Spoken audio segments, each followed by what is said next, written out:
would you say to those companies that don't realize they're positioning themselves as a commodity? I think it depends on what you want. And I'd imagine this is a lot of the work or part of the work that you help your clients with, Mandi, where, there's so many different ways to have success in business or find success in business. And there are many different definitions of successful. I think it's a very personal thing. And, if you want to just be in this like slugfest with competitors and kind of fighting for scraps, and that's fine, then a commodity offering is fine. There's no reason to change that. But I assume most people hear that and like, well, I don't want that. And in that case, then sure, you need to have a strategy in place to not be positioned as a commodity, so that you can command higher prices, so that you can create the margins that you want, so that you can hire more senior staff, so you're not dealing with as much bullshit, so that you can have a more relaxing lifestyle with a business that starts to run itself. They said getting started was the hardest part, but no one told you how hard it is to scale a custom service business. It's time for your team to step up, but your clients want you. Discover how to scale to 7 figures and beyond by freeing up time and getting your team to run whole parts of the company so you can focus on scaling profits. This is the Hands Off CEO with Mandi Ellefson. Today on the show, I have Eli Rubel. Eli, welcome. Thank you, Mandi. Great to be here.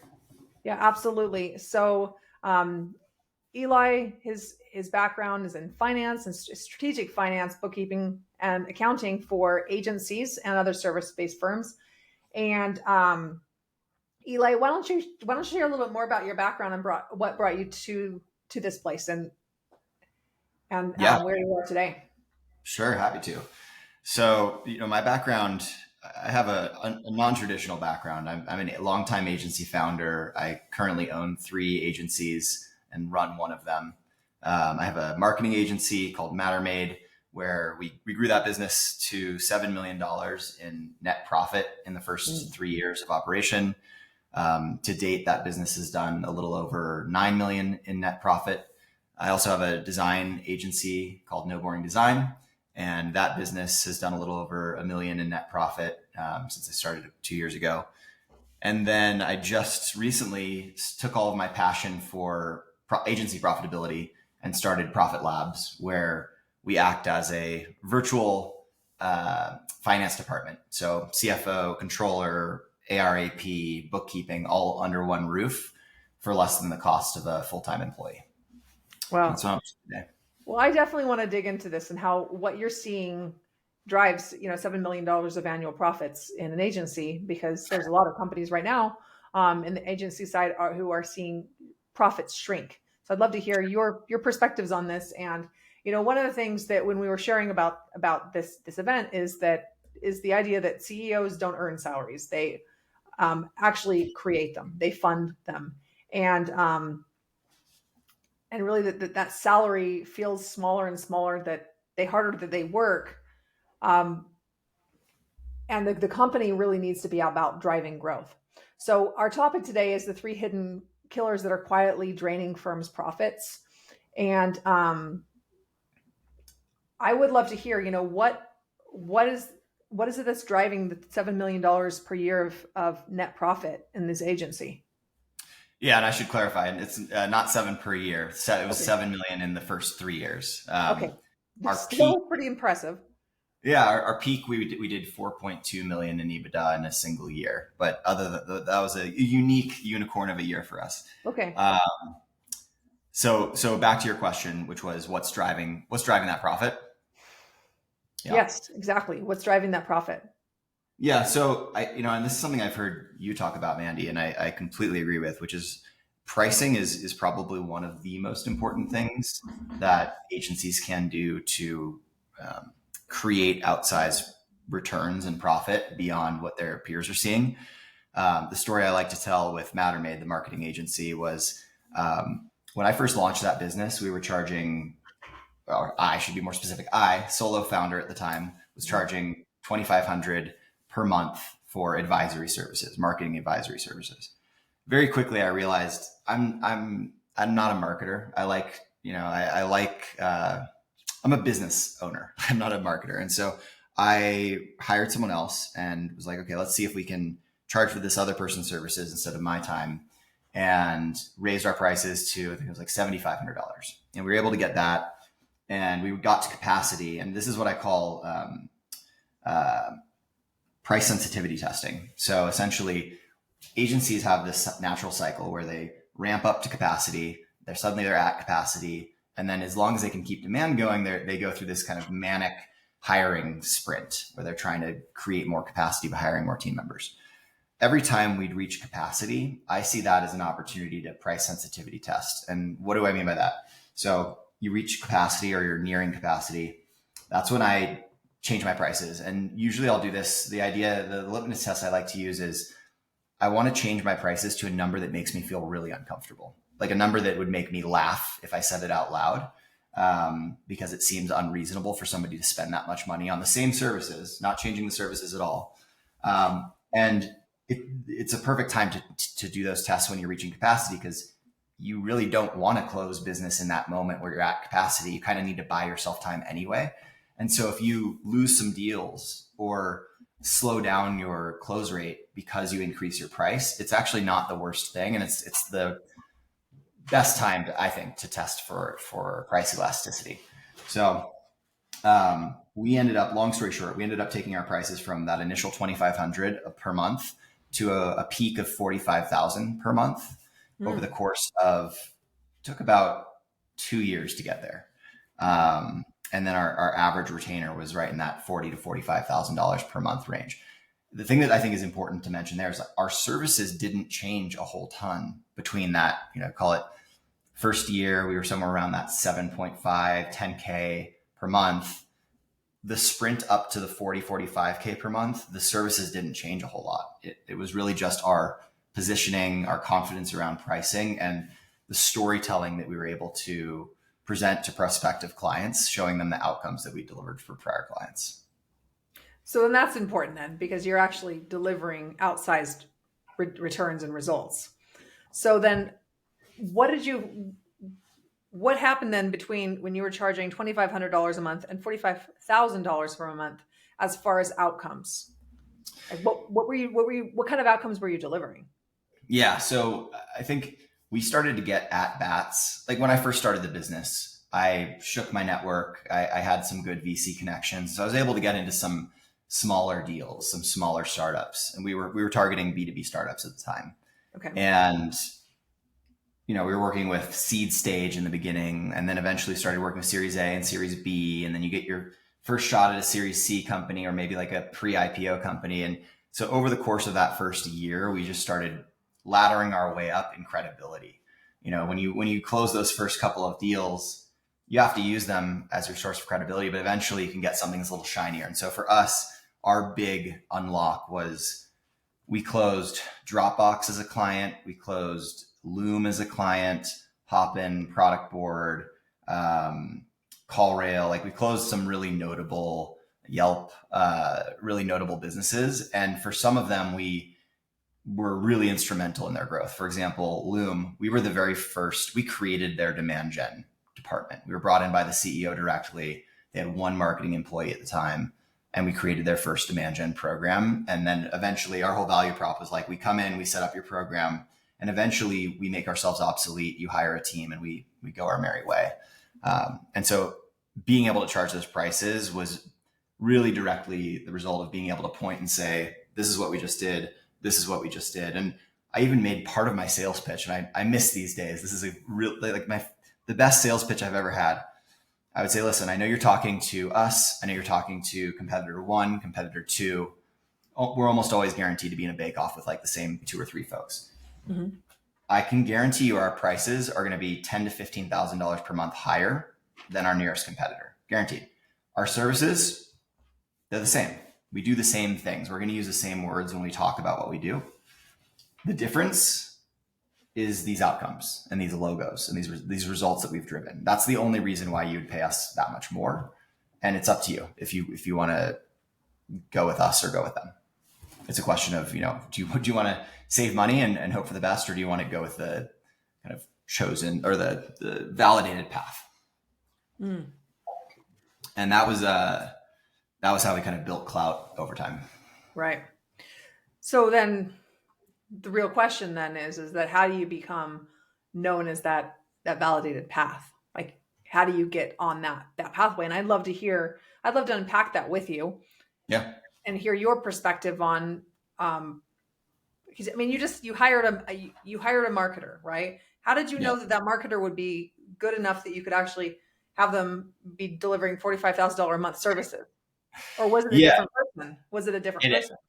Yeah, so it ended up being a different person. So I originally partnered with someone that I'd always admired as a marketer. So my first company was a software business, SaaS, back in 2010. We raised VC money from a top tier Silicon Valley VC. So I had a decent network there in that space. He was a marketer for another portfolio company. We got to know each other through the VC portfolio community. Looked up to the work that he did. I thought he was just like very brass tacks, great at executing. So when I started this agency and realized I didn't want to do the work myself, I reached out to him and was like, hey, do you want to do some part-time work and just see if this is interesting for you and interesting for me? And so that was when we were, again, starting at that 2,500 and starting to ratchet our prices up as we went. I think he stayed on board until our prices were somewhere around the 20, maybe 25K per month. And eventually the business just outgrew what he wanted to be doing. And so I ended up bringing in more leaders. And at the time when we brought in replacement leaders, that was when I had to level up. It's not even that the talent I brought in was better than that first person. It's just different, right? Like if you're pitching for larger accounts, you're likely working with more seasoned leaders. They're going to expect a certain level of communication, a certain style of communication, and you need someone who's been there, done that to confidently handle those client stakeholders. And so I ended up, poaching folks who had been at larger businesses and had larger outcomes already that they could reference to maintain the credibility and clout that I would pitch in our sales process. Right. And so when you're looking at this, when you're charging $20,000 to $40,000 a month for effectively the same work as you did when at $2,500 a month, you can really afford to hire whatever staff you want. Yeah, totally. Right. Yeah. And I think that's a big mindset shift that a lot of agencies could really value from having, because a lot of times they're looking at from their own constraints right now with not having enough business, with not having the right kind of business. And instead what you did is you stair-stepped your way up to it, but effectively it took you stepping into a vision and then working backwards. Yep. 100%. Before all the pieces were in place. And I mean, was there a decision that you made at one point where you were like, I'm going to become the very best. Like, we're going to become the best. We're going to be known for these outcomes. Was there a moment where you decided that, or did it just kind of happen? That was the aspiration. I think that that's something that most agencies would probably say to themselves, like, we're going to be the best at this thing, because it's easy to say to yourself. But I wanted us to be known as the tip of the spear in B2B tech marketing. And I had that as one aspiration. The other aspiration was I had to your point, you mentioned this a second ago. I always start every agency with a profit model first. So I don't build an agency and then kind of like stumble into success and hope that things work. I reverse engineer, like how much profit do I want this business to produce for me, and how much time do I want to be putting into this business? And then based on all of that, architect what type of team do I need? How much can I pay them? Based on that, what does our pricing need to be in order to maintain the margins that we're looking for? And so I think my approach is typically backwards from how many agency owners end up with a model ultimately. And it's a lot easier to produce the metrics and the results that you're after if you start that way than, right, just going for it, hoping for the best, and then trying to unwind certain things or change certain things down the road. Well, and that's an interesting approach too. When you're thinking, from the numbers, you're building out the numbers, and this is what we do with our clients as well within our Invisible Advantage program. Is we actually map out those numbers and say, back of the neck, and maybe not as extensively as you're doing, and you're putting together a whole financial system in their business, right? That kind of goes outside of the scope of that. But when you're actually looking at well, in order to be able to reach, let's say, $1 million in profits, let's say that that's the goal of the $1 million of profits, we could get there with 50 clients, or we could get there with 10 clients, or we could get there with 20. Like when you start looking at those numbers and like the calculation pops it out, all of a sudden they're like, well, which is a lot easier? Which is easier to go and sell, 50 to 100 clients, or is it easier to sell 20? And of course, it's a lot easier to sell and to service 20. And there's such a mindset around, well, we just need to build more capacity. We need to hire more people. And I think you called that out too. That where you're saying that capacity, you call the price sensitivity test with that price, that capacity. And I think that's changing though. The market is changing there because like business is I think the agencies are getting pretty tired of that old grow by adding more headcount, and they're realizing how stressful that is. So that there's a reckoning that's happening in the market that I'm noticing. Have you been seeing that too? To some extent, I'm curious, what are you seeing people replace that with? Are they just choosing to stay small? Well, the big thing is like wanting to be lean. I'm hearing a lot less conversations about, well, I want to grow to 20 people. Like they're like, I don't want to grow to 20 people. I would say the majority of people are saying, I want to be able to grow the company. But every now and then you'll hear someone say, I want to be able to grow like 50 people. And I'm like, this is not the metrics we want to be managing to, right? Yeah. Because we can grow to 50 people doesn't necessarily mean the company's going to be profitable. And then there's a lot of other very wise companies that say, I am not interested in growing this big, huge company. I want to keep it lean. I want to keep it tight. I want to keep it profitable. And what I'm seeing is agencies are a lot more interested in that now than ever before. And I think that it's a very good thing that's happening. Yeah. And there are pros and cons to everything, right? Like you mentioned, you can get to $1 million in profit through 10 clients or through 50 clients. And the pro to 10 clients, as you mentioned, is just a lot fewer clients to manage, fewer employees to manage them. It's a much more simple operation. The downside to that is you feel every single churn is like an existential shaking of the business, right, where you suddenly are like horrible pit in your stomach and staying up trying to figure out how to replace them. So that's the con of right, balance the pro. And then the flip side is true for 50 clients. Like you could have 5 clients leave and you're like, we better fix that. Let's learn from that. But it's not a existential threat. Right. And well, one of the things that I see oftentimes too, I mean, and 10 is probably not even the best number because it's example of like whale clients that you lose one and it's pretty detrimental. But it's very, very oftentimes though, to be able to get to $1 million, it's looking at like, we need to have 150 clients. Like that's what it takes to get to $1 million of net when you're looking at the price points and the way that they're running their business model there. And it's finding that happy medium that a mindset shift is forced at that point. Totally. Yeah. The other thing I've noticed too, and maybe you've seen this as well, is that once you've optimized your business to really being able to have it be lean and to be very profitable, all of a sudden you see that it's actually not that difficult to scale it, because the hardest thing that made it scalable was that all the crap that you were doing before that wasn't unscalable. And now that you have this model in place that has some amount of scale, it's like, okay, we can keep on growing this. And it naturally happens because you've put in place all of the right systems to be able to deliver at a high level of quality. You've put in the systems to be able to drive consistent amount of lead flow and to nurture and convert that lead flow into sales. And once you have those in place, it's just a matter of like, well, we're going to be adding a few more channels to this, and we're going to be, we have a pod of client support here. Maybe we're going to add another pod. It becomes a lot more modular at that point. Totally. I love you brought that up. I have 2 young kids. And so I like to think of things in terms of Legos and businesses in terms of Legos. And so the pod model is my favorite model. It doesn't work for every agency, but whenever I can, I like to think about things in terms of like small little building blocks. For example, with Mattermade, I knew that a 4-person pod could generate $500K in profit when at capacity.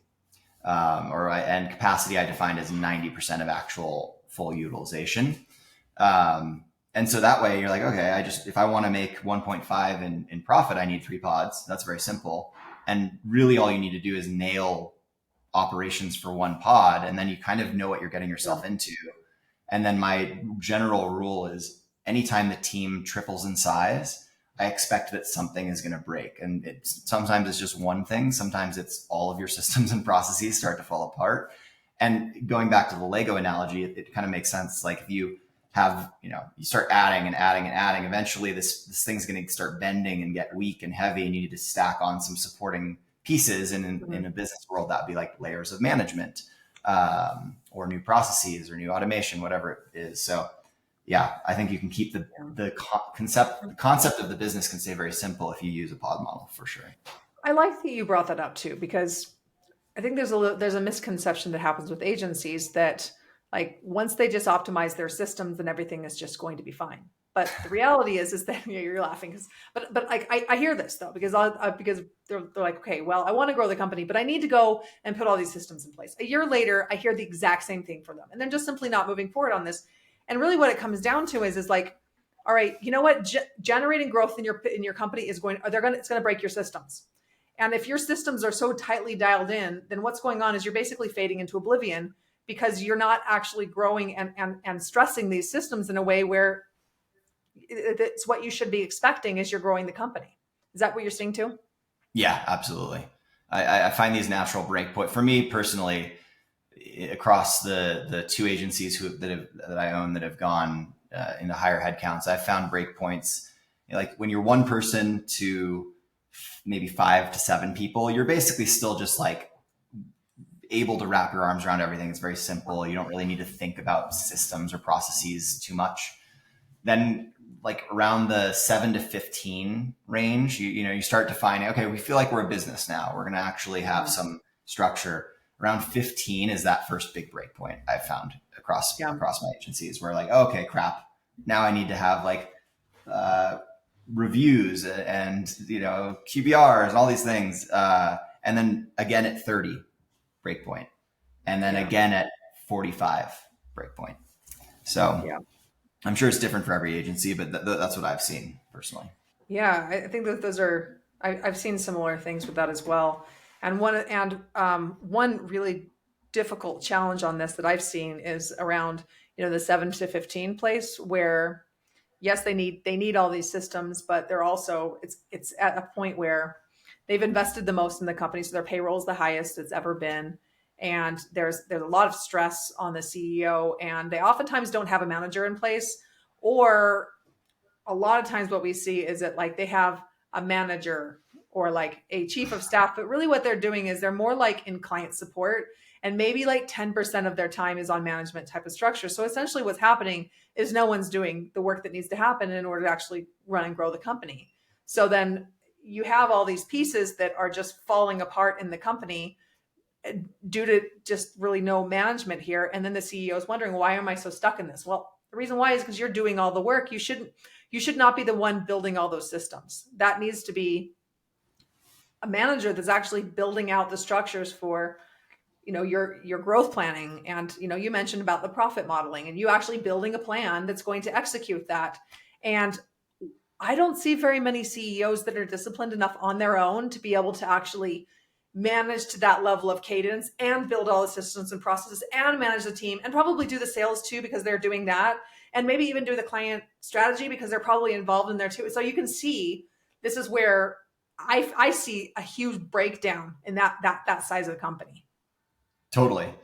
One of the big benefits to starting with a profit model, the way that I do this for myself is I'll break down the business growth into 3 distinct phases. And it could be however many phases you want, but I like to keep it simple.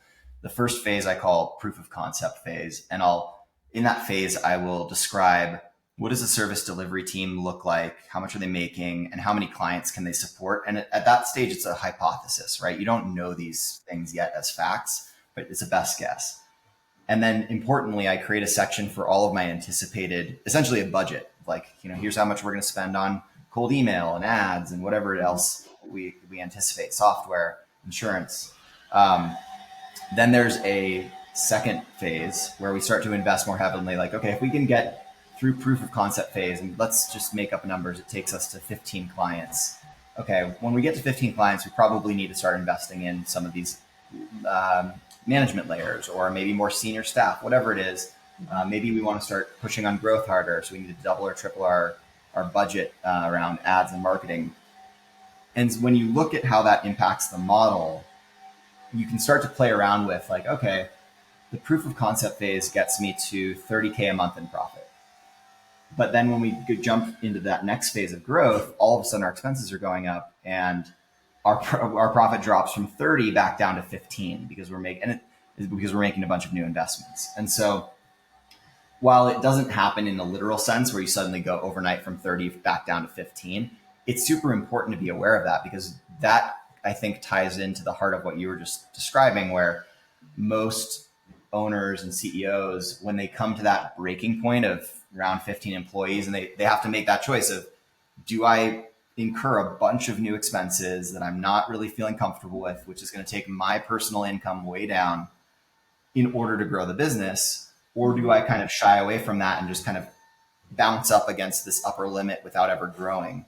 And I think it's helpful to see that before you get there, so that when you get there, you're like, oh, this is that moment where I'm going to be okay with going from 30 to 15 in take home per month in order to get to 50 per month. And Right. it's a trade-off. Yeah, absolutely. And I've been there myself too. And I think it takes a real mindset shift on this, because what I see a lot of times happen at that stage, you in your explanation, you were saying they go from 30,000 down to $15,000 of net. And I find there's a real scarcity mindset that happens at that point. And where they're just like, well, it's good enough. Everything's fine. Everything's fine until there's like someone quits, or until like they lose a big client, and then another one, and then another one. And now they're in like a really bad situation to try to go and fix that. And, you were mentioning with this budget of like setting aside money for cold email and for ads, or for whatever it is to actually generate growth in the company. But one of the things that I'm finding is that these companies, like, first of all, a lot of companies, they will go and they'll try to invest in those things, and it doesn't work. And it doesn't work because they don't have those things in place, that, like you were mentioning about how, you had all these great outcomes and case studies, and your company was positioned in a way where you could drive ads, and it would actually, they would be able to they could convert. But the way most agencies are actually positioning their companies, I know because I've had thousands and thousands of conversations with agency owners, and the majority of them are positioned as service providers, not results providers. And they all look the same. They think they're all different. It's a different coat of paint in most cases. Even if they do really exceptional work, it's not positioned that way. So what ends up happening is that they're having these pricing wars. They're being those guys that you are competing against, who are, a third of the price point, and they still don't win the deal. Right. And unless you've actually done the positioning, you are in such a situation where it's pretty difficult to be able to drive real predictable traffic to your company, to be able to generate sales consistently, because you're basically relying on referrals. And not that referrals are bad, like you started your company with those connections and the referrals, sure, right? But you need a foundation to build on top of that, and having that, being able to command those prices, that's what allows you to be able to get past those hard times where you can actually invest in what you need to get to the next level. Yeah, absolutely. It's you don't want to be, it's like you end up with your back against the wall pretty quickly if you are positioning yourself as a commodity. Well, and I think but what would you say to those companies that don't realize they're positioning themselves as a commodity?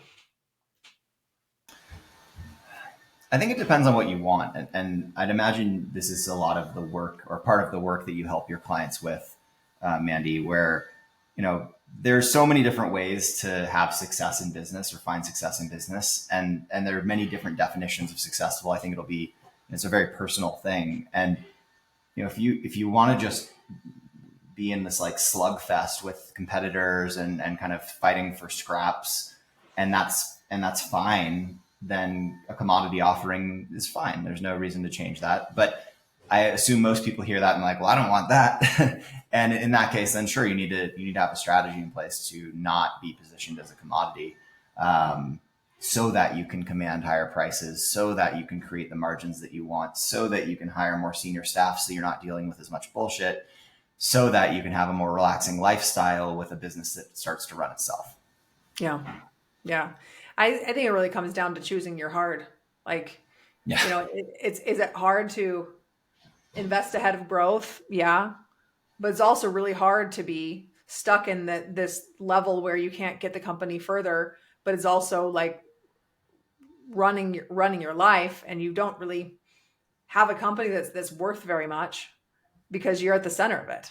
That's pretty hard. I think I would argue that that's a lot harder than doing the work of like becoming a really exceptional company so that you don't have to go and fight for the scraps. Yeah, and you know, I've been in both positions myself, and I can use this as an example. You know, my current agency, Profit Labs, where we help other agencies with finance strategically.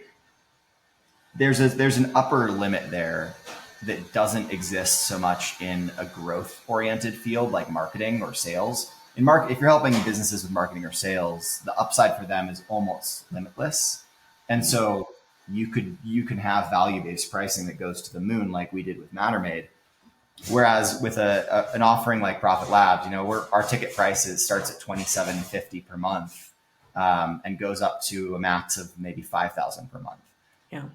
The reason I'm bringing this up is it is just as hard for me to close deals at $2,750 per month as it was to close deals at $45,000 per month. Like it's still hard, right? Everything is always going to be hard. To your point, choose your hard. So I think it's important to know that. I think people assume that if you move up in pricing, suddenly it's going to be that much harder, and it really isn't. It's just going to be different. Yeah. That's an interesting perspective that you share, and I love that you were vulnerable and actually just sharing that too. And I'm curious too. What made you, if you don't mind me asking, what made you go and choose to go for a lower price point versus what you've done? And maybe it's because just diversification, because you're already doing it in other companies. Yeah, it's definitely a diversification play. I still own Mattermade, and it still has higher ticket. I think our average ticket there is around 15 to 17K per month. I have No Boring Design, the design agency. Our average ticket there is $6,500 per month. And then this new one where our ASP is around $3,500 per month. The reason for that, beyond just diversification, is I liked the other attributes of the business, right? Mm-hmm. Finance is super, like, whereas marketing and sales can be very, you know, the market turns, what's the first budget that gets cut? Marketing, design, right? And so while I could command a higher price point there, it was a lot more volatile and a lot less sticky. Whereas with finance, once you choose a financial partner, they're in all of your systems with all the logins. It's very, very painful to migrate to a new provider, which makes it, you know, downside of that is it's really hard to close new business because people don't want to be in the market to switch vendors. That's like a bad thing if they're in the market. But when they do, you kind of get them for life until you fuck it up, right? Like these are 3, 4, 5 year engagements as opposed to 6 months, and then a new leader comes in and they bring in their new favorite firm. I mean, I've stayed with financial, like with accountants who I absolutely hated. Like my last accountant in California, he was such, I won't say any words on this, but like he was like a chauvinistic guy that like I'd be sitting there with my husband and he would go and I'd ask a question and he would respond back to my husband, and I'm like, are you kidding me? I'm the one. I'm like, I have a company here. I know it was just, yeah. And I stayed with him for years because, well, he saved us a good amount on our taxes. He was effective in some ways, but it was just really painful to move. And it took me to actually just until we moved into a different state where I'm like, well, we're starting fresh on everything. So why not get a new accountant? And you can even have bad people they're staying with. So for you, and it sounds like you have to have that much more of a compelling offer for them to move. Yeah, totally. But the advantage is if they stay forever. That's a good advantage. Yeah. So Eli, where can people find out more about you, about Profit Labs or your other companies? Sure. If they're interested in learning about Profit Labs, just profit-labs.co. You can reach out there and book a meeting. If you want to connect with me, I talk about all things agency profitability, how to increase margins and grow responsibly. Find me on LinkedIn, Eli Rubel. Yeah. All right, great. Well, it's nice to have you. And for those who are listening, if you'd like to learn how to be able to drive a higher fee like Eli has done to be able to generate generate millions of dollars of net profit, you can go to handsoffceo.com/briefing and join one of our live briefings where you get coaching directly from me on how to be able to charge higher price points by delivering bigger outcomes and how to be able to position that so that you can really be the authority in your market. So thanks for tuning in, and we'll see you next time. Thanks for listening to this episode of the Hands Off CEO with Mandi Ellefson. If you want to work less and make more, make sure you subscribe and get a new episode every week, and help spread the word by leaving a review.